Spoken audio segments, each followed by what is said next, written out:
तो शुरू करते हैं कि स्ट्रेटजी और सिलेबस आपका क्या होगा। ठीक है, इंडियन पॉलिटी के लिए। इंडियन पॉलिटी हम यूपीएससी 2023 की बात कर रहे हैं इसमें, और both pre and mains. Okay, तो क्या स्ट्रेटजी होगी और क्या डिटेल सिलेबस होगा, इसको देखते हैं क्या है। सबसे पहले स्ट्रेटजी क्या है या क्या आपकी प्रोसीजर होनी चाहिए। Identify and organise the syllabus into topics and sub topics. इसका मतलब क्या है, इसको समझते हैं थोड़ा। अगर आप GS2 का सिलेबस देखें तो it can be divided into Indian polity, governance, welfare and international relations. Indian polity का अगर आप सिलेबस देखें तो आपको इस तरह का कुछ दिखता है। Indian constitution, functions and responsibilities of the union states, issues and challenges of federal structure, separation of powers, comparison of Indian constitution, okay, parliament and state legislatures, structure and organisation. ये सब आपको यूपीएससी के official syllabus में दिख जाएंगे। ठीक है, लेकिन इसको ऑर्गेनाइज करना इम्पॉर्टेंट है into something that is a bit more structured. तो हमारी जो लेक्चर सीरीज़ बनी है इसमें हमने इसको पूरे इंडियन पॉलिटी को 5 पिलर्स में डिवाइड किया है। ओके, 5 मेजर टॉपिक्स में डिवाइड किया है। पहला है इंडियन कॉन्स्टिट्यूशन, दूसरा है ऑर्गन्स ऑफ गवर्नमेंट, तीसरा है फेडरलिज्म, चौथा है बॉडीज़, और पांचवा है रिप्रेजेंटेशन ऑफ पीपल्स एक्ट। एक एक करके देखते हैं है क्या। इंडियन कॉन्स्टिट्यूशन में पहला आएगा हमारा हिस्टोरिकल अंडरपिनिंग। हिस्टोरिकल अंडरपिनिंग में हम देखेंगे 1757 या फिर 1773 से ये बैटल ऑफ प्लासी थी। उसके बाद से 1773 में रेगुलेटिंग एक्ट आया और उससे लेकर 1947 में इंडिपेंडेंस मिली। ओके, बीच में GOI एक्ट ऑफ 1935 आया, इससे पहले 1919 में एक्ट आया, 1909 में। Then there were Indian councils act. तो ये सब कैसे इंडियन कॉन्स्टिट्यूशन को शेप करा वो सब देखेंगे। दूसरा हो जाएगा आपका कि कॉन्स्टिट्यूशन और फ्रीडम स्ट्रगल का क्या रिलेशन है। How did freedom struggle affect our constitution.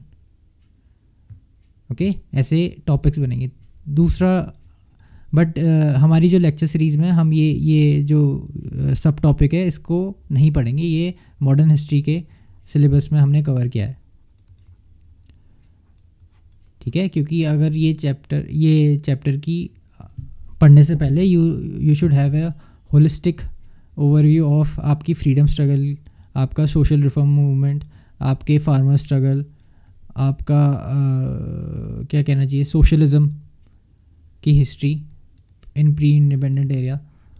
अगर ये सब चीज़ें आपको समझ में आती है then you can easily relate to this sub topic. इसको हम इसलिए मॉडर्न हिस्ट्री में पढ़ेंगे।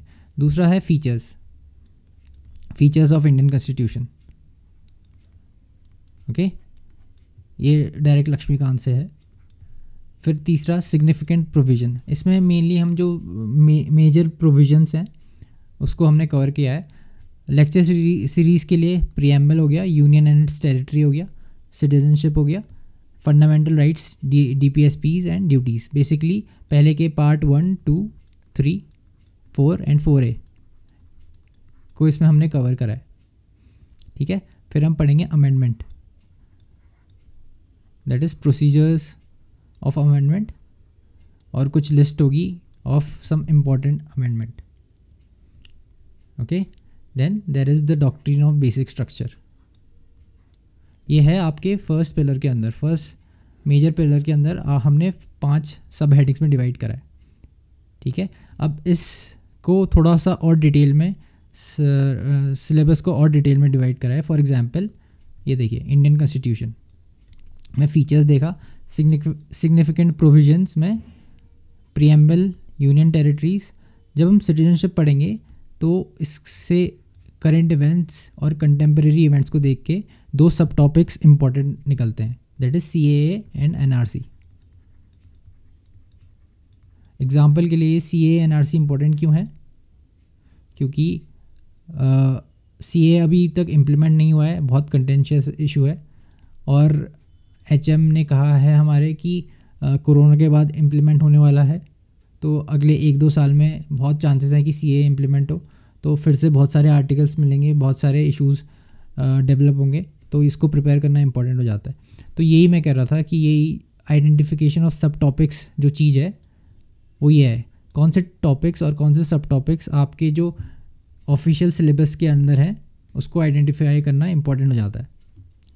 ओके, ऐसी फंडामेंटल राइट्स जब हम पढ़ेंगे तो इससे रिलेटेड कंटेम्प्रेरी इश्यूज़ क्या हैं, जुडिशल रिव्यू, इसको तो जुडिशरी में पढ़ेंगे। फिर रिजर्वेशन फॉर एग्जांपल, अगर आप देखें तो रिसेंटली या पिछले 2-3 साल में जाट्स और पटियादार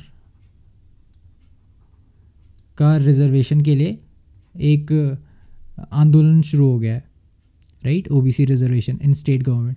तो पूरा इशू क्या है, वो रिजर्वेशन का इशू क्या है, बहुत खाली इससे रिलेटेड नहीं, एक ब्रॉड पिक्चर देखते हुए कि रिजर्वेशन का पूरा बड़ा इशू क्या है। सेडिशन देख लें, अभी रिसेंटली सुप्रीम कोर्ट ने सेंटर से कहा है कि that the time has come to revisit the sedition section of our IPC। तो ऐसा क्यों है, क्या इसके प्रॉब्लम्स है, क्या इसके एडवांटेजेस हैं, क्या डिसएडवांटेजेस हैं, पूरा इसको करेंगे। प्रिवेंटिव डिटेंशन अगेन एक इम्पॉर्टेंट टॉपिक बनता है मेंस के इससे। ओके, जब हम DPSP पढ़ेंगे तो हम यूनिफॉर्म सिविल कोड को थोड़ा सा और अच्छे से देखना पड़ेगा, क्योंकि uniform civil code again debates and discussions आ रही हैं यूनिफॉर्म सिविल कोड में। जब उत्तराखंड के चीफ मिनिस्टर ने बोला है कि हम यूनिफॉर्म सिविल कोड लाने वाले हैं। Okay, and then there is fundamental duties. Okay, तो जब जो पहला पॉइंट है आपकी स्ट्रेटेजी का, identify and organise the syllabus, topics and sub topics.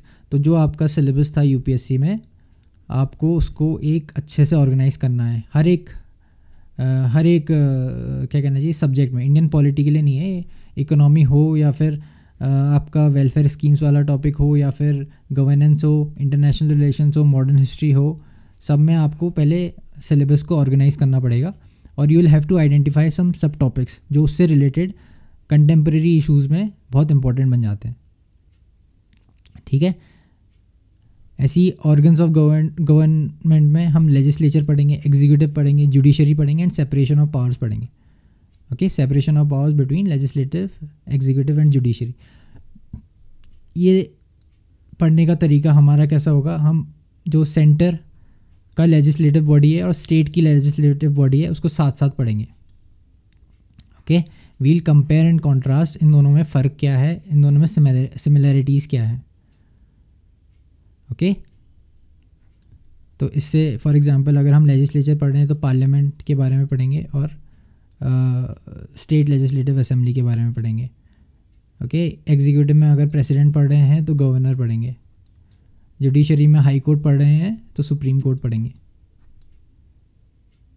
Okay, और फिर पढ़ने से पहले हमें इस जो सेकंड पिलर है उसको थोड़ा सा और डिटेल में थोड़ा और एक्सप्लोर करना पड़ेगा कि इनमें और क्या क्या इशू बन सकते हैं। सबसे पहले फॉर एग्जांपल जैसे मैंने एग्जांपल दिखाया था, वैसे ही जैसे सेपरेशन ऑफ पावर्स है, एक बड़ा सा टॉपिक है, इसके क्या सब टॉपिक्स बन सकते हैं जो एग्ज़ाम में आ सकते हैं। फॉर एग्जांपल अगर मैं बोलूँ तो ऑर्डिनेंस। ठीक है, ऑर्डिनेंस क्या होता है बेसिकली, जब एग्जीक्यूटिव लेजिस्लेचर का काम करता है। Okay, ordinance is a power in which the executive makes a law an act in the absence of functioning of the legislature. ठीक है, तो ये एक सेपरेशन ऑफ पावर को ब्रीच करने का इशू आ गया।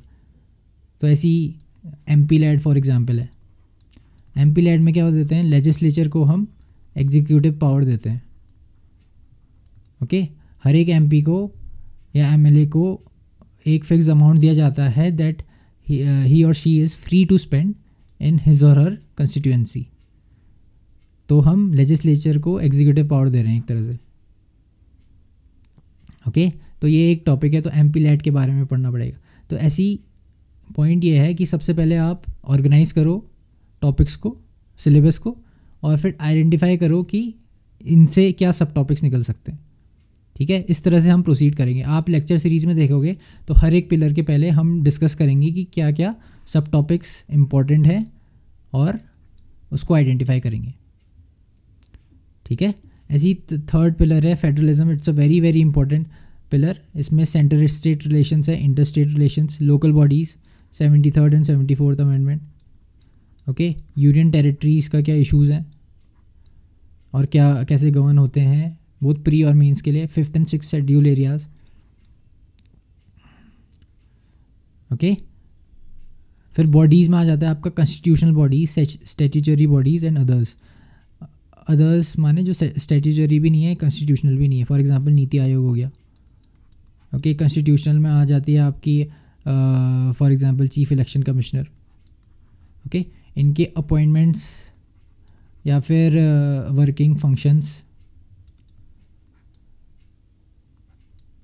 ओके, तो ये आएगा बॉडीज़ में। ये बहुत इंपॉर्टेंट है, ये सारे इंपॉर्टेंट टॉपिक्स हैं। इससे हमेशा क्वेश्चन आते रहता है। इस साल इससे अटॉर्नी जनरल पे क्वेश्चन आया था, फेडरलिज्म पे भी क्वेश्चन आते रहते हैं। ठीक है, तो इंडियन पॉलिटी अपने आप में ही बहुत बड़ा टॉपिक है और बहुत इंपॉर्टेंट भी है, क्योंकि आप इसको फॉर एग्जांपल जो इंडियन कॉन्स्टिट्यूशन के प्रोविजंस है, you can use them in environment के आंसर में। जैसे right to free environment, right to clear environment या decent environment is under article 21। Right, तो ऐसा नहीं है कि इंडियन पॉलिटी अपने आप में स्टैंड अलोन टॉपिक है। It is inter related to many many other things. आपके जो वेलफेयर स्कीम्स है उससे रिलेटेड है। फिर है रिप्रेजेंटेशन ऑफ पीपल्स एक्ट। इसमें हम जो इलेक्शंस के इश्यूज़ हैं वो पढ़ेंगे। ओके, इसमें एक्ट पढ़ने की ज़रूरत नहीं होती। इलेक्शन के इश्यूज़ क्या क्या हैं, for example criminalisation of politics. Okay, या फिर वन नेशन वन इलेक्शन। ये जो इश्यूज़ आइडेंटिफाई कर रहे हैं या सब टॉपिक्स आइडेंटिफाई कर रहे हैं हमने, ये based on contemporary and current events है।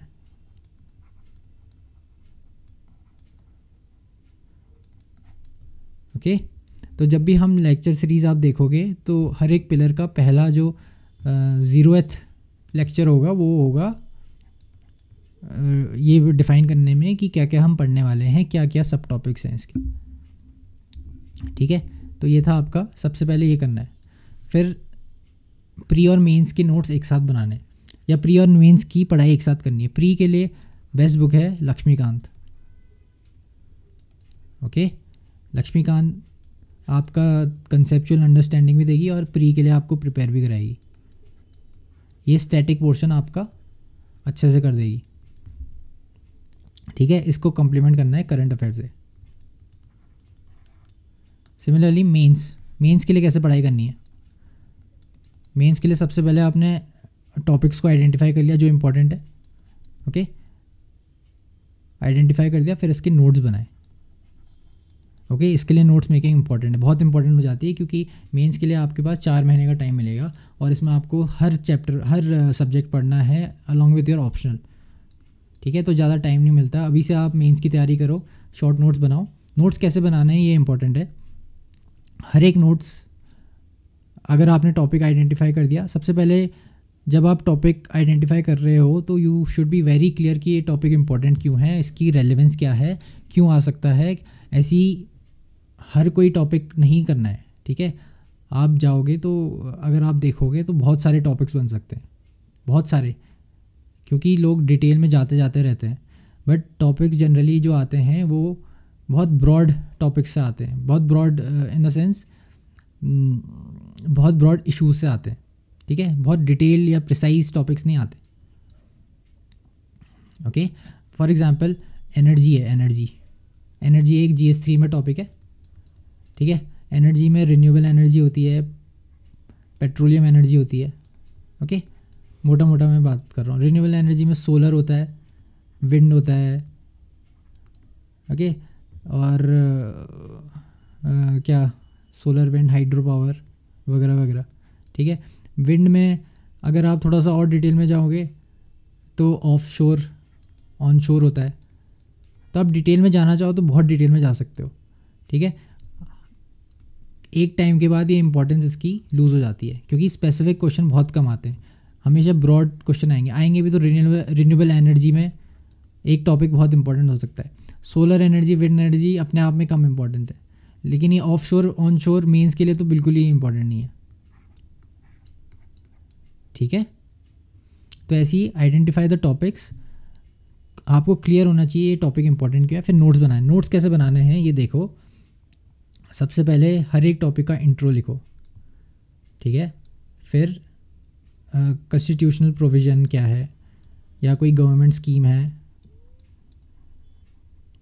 ओके, एनीथिंग, कॉन्स्टिट्यूशनल प्रोविज़न कुछ है, गवर्नमेंट स्कीम है, कुछ भी ऐसा है, ज़रूरी नहीं कि हो, अगर है तो लिखो। फिर एडवांटेजेस या प्रोज, या फिर कोई भी पॉजिटिव एट्रीब्यूट उस टॉपिक का, ओके। देन डिसएडवांटेजेस,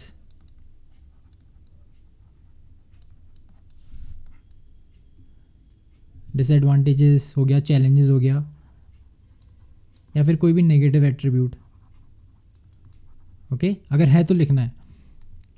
और कंक्लूजन या वे फॉरवर्ड, ऐसे आपके नोट्स बनने चाहिए। ये हर एक चीज़ के लिए है, पॉलिटी के लिए खास कर नहीं है, हर एक सब्जेक्ट में काम आएगा। इंट्रो में आप देखोगे या तो डेटा लिखो, या डेफिनेशन लिखो, या फिर न्यूज़ आर्टिकल लिखो, ठीक है। तो मेंस के लिए नोट्स बनाने हैं, ये इंपॉर्टेंट है, ये लोग करते नहीं है जनरली। इंडियन पॉलिटी में देखा गया है कि लक्ष्मीकांत एक बुक है, उसको लोग पढ़ते हैं और उसी को पढ़ते हैं, उसके अलावा पढ़ते नहीं, या फिर न्यूज़पेपर पढ़ेंगे, ठीक है। Laxmikanth is very important book for you, क्या कहते हैं, प्री, ठीक है, लेकिन मेंस के लिए उतनी इफेक्टिव नहीं है। मेंस के लिए प्री रिक्विजिट है लक्ष्मीकांत की, क्योंकि आपकी कंसेप्चुअल क्लैरिटी बढ़ा देती है, बट मेंस के लिए आपको थोड़ी सी अलग पढ़ाई करनी पड़ेगी और साथ साथ करना है। फॉर एग्जांपल अगर आप पिलर 1 पढ़ रहे हो, फॉर एग्जांपल आप इंडियन कॉन्स्टिट्यूशन पढ़ रहे हो, तो ऐसा नहीं कि खाली हमने पहले लक्ष्मीकांत पूरी कर दी, सारे प्री के टॉपिक कर दिए, फिर हम मेंस में जा रहे हैं, नहीं। अगर आप फंडामेंटल राइट्स पढ़ोगे, और फंडामेंटल राइट्स में हमने राइट टू फ्रीडम पढ़ा, उसी के अंदर एक सेडिशन का टॉपिक बढ़ेगा, ओके, और ये सेडिशन का टॉपिक मेंस के लिए ज़्यादा इंपॉर्टेंट होगा, तो हम मेंस के लिए तब पढ़ेंगे, ठीक है। तो ये हो गया प्री मेंस के लिए। सोर्सेज क्या क्या लिए हैं हमने जो लेक्चर सीरीज़ बनाई है उसमें क्या क्या सोर्सेज है। एक तो लक्ष्मीकांत है, okay, Laxmikanth plus constitution of India, उससे डायरेक्ट आर्टिकल लिए हैं, किसी में लक्ष्मीकांत में जो सिंप्लीफाइड वर्जन है उसको लिया है, किसी में डायरेक्ट लिए हैं, फंडामेंटल राइट्स में डायरेक्ट आर्टिकल्स लिए हैं। फिर रिपोर्ट्स, हमने रिपोर्ट्स यूज़ करी हैं to make good answers, good points for our mains, ठीक है। सेकंड ARC की report, it's a very very good report. ये जो रिपोर्ट्स होती है ना बहुत डिटेल में होती है और बहुत अच्छी होती है, बट अगर आप GS2 के लिए पढ़ रहे हैं तो ये किसी काम की नहीं है। अगर आपका ऑप्शनल है PSIR तो ये इंपॉर्टेंट हो जाती है रिपोर्ट, लेकिन हमने GS2 से के लिए जो रेलेवेंट चीज़ें हैं उनसे एक्सट्रैक्ट कर रखी है, और हमने मेंस के लिए नोट्स बनाए रखे हैं आपके लिए, ठीक है। तो आपको ये पढ़ने की ज़रूरत नहीं है, लेकिन हमने ये रिपोर्ट्स यूज़ करी है। Second ARC report for everything that is polity, ठीक है। आपके क्या कहना चाहिए, लोकल गवर्नेंस से लेकर, गवर्नेंस इशूज़ से लेकर, क्रिमिनल जस्टिस सिस्टम से लेकर, फेडरलिज्म से लेकर, ठीक है, ये सब इसमें मिल जाएगा। डिज़ास्टर मैनेजमेंट भी मिल जाएगा। पंछी commission is a very good report for federalism, ठीक है। ये A to Z issue cover करते हैं। 5 रिपोर्ट हैं इसकी, 5 वॉल्यूम है, सॉरी। तो आप पढ़ ही नहीं सकते इन सब चीज़ों को, लेकिन हमने पढ़ रखा है इसके लिए, तो और इससे जो रेलेवेंट पॉइंट्स हैं वो एक्सट्रैक्ट करके शॉर्ट नोट्स बना रखे हैं मेंस के लिए, ठीक है। Malimath committee report chief justice क्या कहते हैं, क्रिमिनल जस्टिस सिस्टम के लिए बनी है। नीति आयोग की कुछ रिपोर्ट आती है, कुछ ऐसी क्या कहना चाहिए, वो योजना कुरुक्षेत्र की जो मैगज़ीन आती है वो सब, ठीक है। तो ये सब रिपोर्ट्स हमने इससे आंसर बनाए हैं, आपको पढ़ने की ज़रूरत नहीं है, हमारे सोर्सेज ये हैं। कंटेम्प्रेरी इवेंट्स, देखो कंटेम्प्रेरी इवेंट्स का मतलब होता है पिछले 1-2 साल में जो रेलेवेंट चीज़ें हैं, ये जनरली लोग नहीं करते हैं, और करने का तरीका भी अलग होता है थोड़ा। अगर आप करंट अफेयर्स देखते हो तो आपको हर एक महीने के करंट अफेयर्स देखने पड़ेंगे, ठीक है, हर एक महीने के करंट अफेयर्स देखने पड़ेंगे। कंटेम्प्रेरी इवेंट में पिछले 1-2 साल में जो भी चीज़ें हैं जो इस साल के लिए भी रेलेवेंट है। ओके, फॉर एग्जांपल अगर आप पिछले साल देखा आपने डिफेक्शन, और या डिफेक्शन नहीं, ज़्यादा अच्छा एग्जांपल होगा CA/NRC, राइट। ये 2019 से चल रहा है इशू, ठीक है। और इस साल HM ने बोला है कि ये फिर से इम्प्लीमेंट होने की बारी आ गई है कोरोना के बाद, फिर से ये इशू चलेगा। अगले 1 साल से प्रोटेस्ट होंगे और थोड़ा सा हर दिन कमेंट्री होगी, माहौल अच्छा नहीं होगा बिकॉज ऑफ CA/NRC, तो फिर से आपको आर्टिकल दिखने मिलेंगे, ठीक है। तो ऐसे कंटेम्प्रेरी इवेंट्स को कवर करना है। यही जो identification of topics and sub topics था, इसमें contemporary events plus current affairs आते हैं, ठीक है। अगर आपने आइडेंटिफाई कर दिया, फिर आप नोट्स बनाओ फ्रॉम न्यूज़पेपर्स, फ्रॉम लक्ष्मीकांत है तो फ्रॉम रिपोर्ट्स है, और नोट्स कैसे बनाए हमने बता दिया, ठीक है। Focus on articles, Indian polity में खासकर आर्टिकल्स पे फोकस करो कि ये आर्टिकल ये कहता है, ये article ditto word to word याद नहीं करना है, बस ये पता होना चाहिए आर्टिकल 14 राइट टू इक्वालिटी देता है, ठीक है। कुछ 32 हो गया जैसे, या फिर फंडामेंटल राइट्स के बाहर के आर्टिकल्स हैं। अगर आप देखें फेडरलिज्म से रिलेटेड आर्टिकल हैं तो 246 कहता है कि there will be division of powers between the state and centre, ठीक है, in form of union list, state list and concurrent list. Okay, तो आर्टिकल्स आपके इंट्रो में बहुत काम आएंगे, या फिर आपके जो जब आप पॉइंट्स लिखोगे उसमें आपके पॉइंट पुट अप करने में बहुत अच्छा प्रेजेंटेशन देंगे आर्टिकल्स। ऐसी ही SC जजमेंट है, बहुत सारे SC जजमेंट्स हैं, बेसिक स्ट्रक्चर वाले जजमेंट है, जो again it becomes a very good introduction, ठीक है। अगर आप फॉर एग्जांपल फेडरलिज्म पढ़ रहे हो, ठीक है, तो फेडरलिज्म में एक सबसे कॉमन इंट्रोडक्शन बन सकता है कि in SR Bommai judgement the supreme court held that the federalism is part of basic structure of the constitution, ठीक है। तो जजमेंट और आर्टिकल्स पे अच्छे से ध्यान देना है। अगर आप किसी जजमेंट के अक्रॉस आते हो तो उसको नोट कर लो एक अलग जगह पर, ठीक है। ये अभी से करोगे तो सही रहेगा, एक साथ करने में कुछ याद रहता नहीं, समझ में आता नहीं और सब गचर बचर हो जाता है। फिर रिवीजन, देखो रिवीजन इज़ वेरी इंपॉर्टेंट। लोग जनरली क्या करते हैं कि न्यूज़पेपर नहीं, रिवीजन नई चीज़ें पढ़ने के चक्कर में पुरानी चीज़ें रिवाइज़ ही नहीं करते हैं। रिवीजन इतना इम्पोर्टेंट है इस केस में, क्योंकि आप देखो आपके सिलेबस बहुत ज़्यादा है, ठीक है। सिलेबस मैनेज करना तभी कर पाओगे जब आपकी रिटेंशन पावर ज़्यादा होगी, और ये ज़्यादा सबकी होती नहीं है, ज़्यादा बन सकती है जब आप रिवाइज़ करते रहोगे, ठीक है।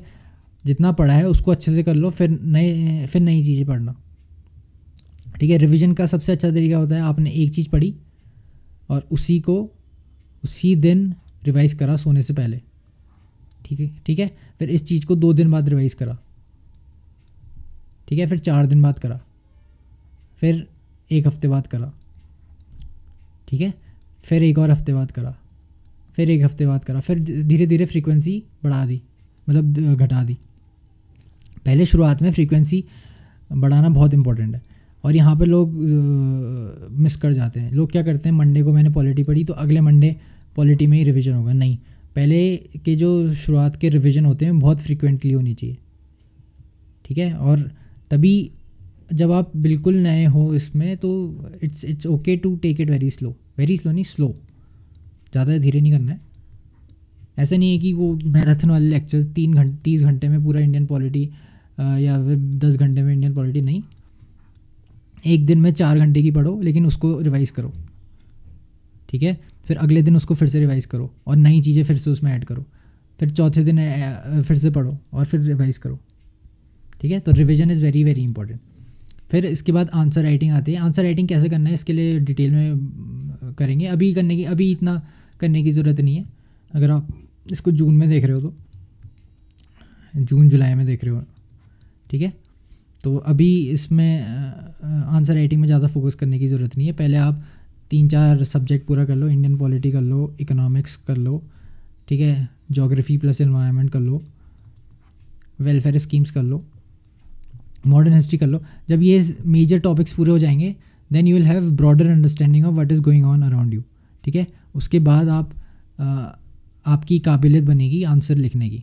अभी आप लिख भी नहीं सकते, एक कभी भी आंसर में खाली एक डायमेंशन नहीं लिखना होता है। ठीक है, मल्टीपल डायमेंशंस होते हैं जिसको आपको अपनी नॉलेज के थ्रू पहचानना होता है और फिर लिखना होता है। डोंट्स क्या है, डोंट्स, ठीक है, क्या क्या नहीं करना है। सबसे पहले न्यूज़पेपर से ऑब्सेस नहीं होना है। ठीक है, 15-20 मिनट हर दिन के लिए न्यूज़पेपर सही है, जब आपको पता लगे कि क्या हो रहा है, बस इतना पता होना चाहिए कि चल क्या रहा है दुनिया में।